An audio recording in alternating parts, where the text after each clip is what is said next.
Good evening, this is Akashvani Kohima. I am Nobin Pradhan with the evening news and these are the headlines. Prime Minister Narendra Modi inaugurates and lays foundation stone of multiple development projects in Delhi. President Murmu takes part in Golden Jubilee celebrations of NIMHANS in Bengaluru. Centralized Pension Payments System fully rolled out across India. And Assistant Director Program Akashvani Kohima Abino Lasuh urges youth to balance modernization with culture. Now the news in detail.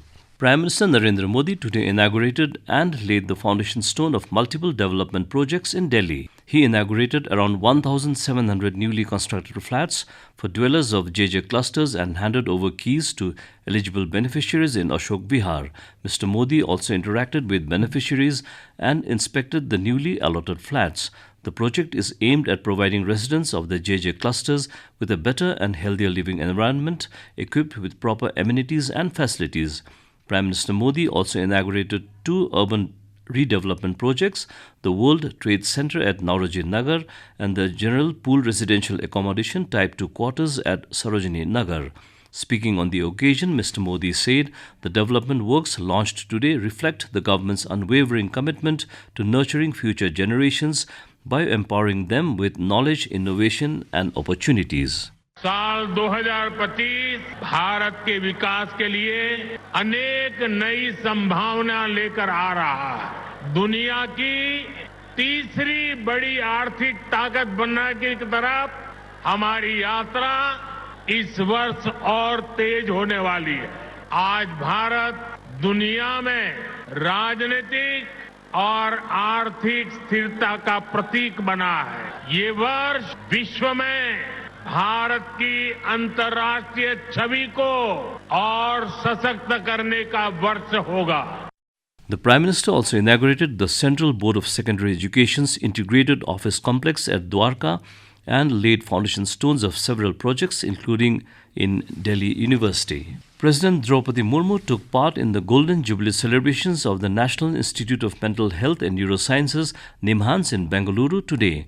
On the occasion, the President inaugurated a new psychiatry block, central laboratory complex and hostel building. She also dedicated to the nation the advanced 3T MRI scanner and DSA machine.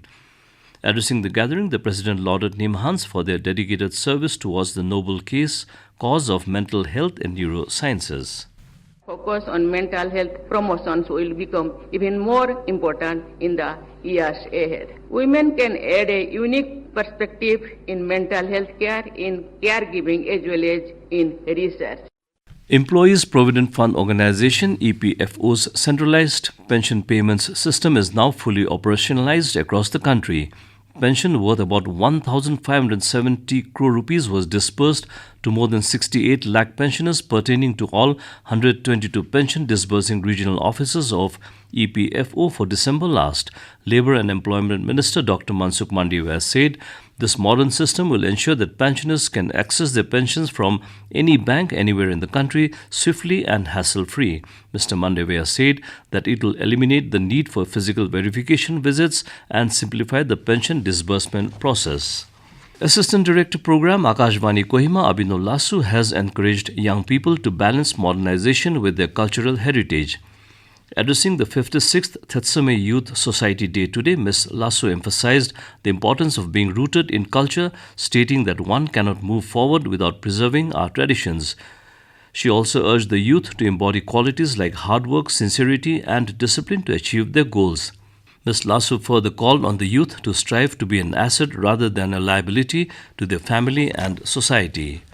Union Minister of Agriculture and Farmers Welfare Shivraj Singh Chauhan has stated that in order to bridge the gap between the losses faced by farmers and compensation they received through crop insurance, these losses will now be surveyed using satellites.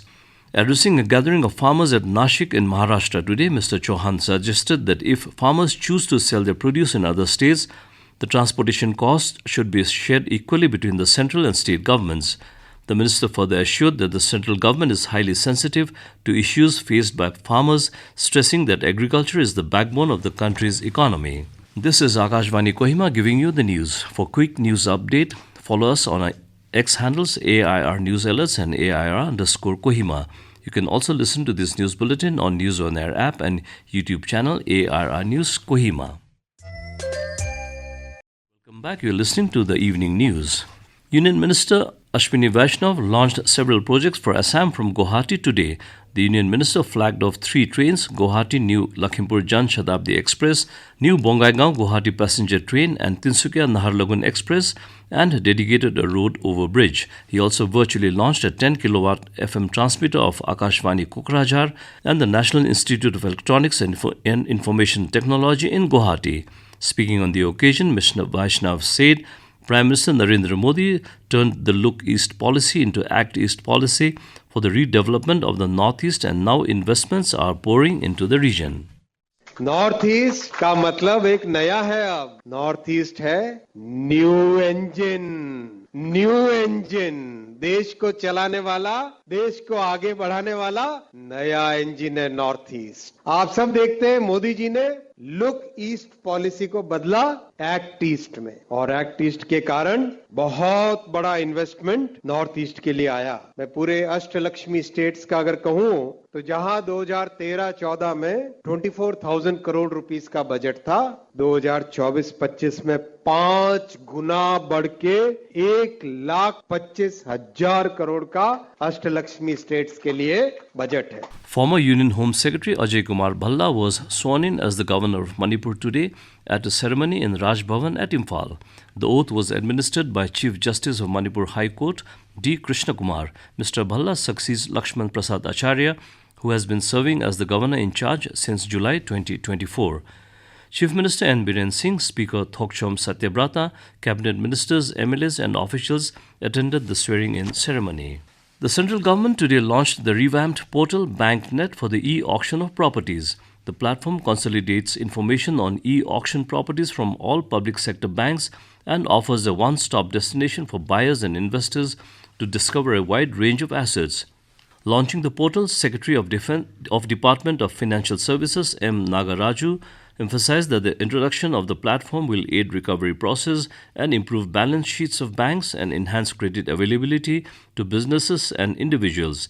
Listings in the portal include residential properties and commercial properties, industrial land and buildings, shops, vehicles, plant and machinery, and agricultural and non-agricultural land. And for some weather report, India Meteorological Department has forecast dry weather is very likely to prevail over Nagaland and the other northeast states during the next couple of days. It said shallow to moderate fog is very likely to occur at isolated pockets over Nagaland, Arunachal Pradesh, Assam, Meghalaya, Manipur, Mizoram and Tripura, with no large change expected in minimum temperature. IMD said during the past 24 hours, minimum temperatures were above normal by 1 to 3 degrees Celsius over Nagaland and its neighboring states. And to end the news, a reminder of the headlines. Prime Minister Narendra Modi inaugurates and lays foundation stone of multiple development projects in Delhi. President Murmu takes part in Golden Jubilee celebrations of NIMHANS in Bengaluru. Centralized Pension Payments System fully rolled out across India. And Assistant Director Program Akashvani Kohima Abino Lasuh urges youth to balance modernization with culture. And that's all the news we have for you this evening. We will be back with the morning English news at 7:30 a.m. tomorrow. Good night.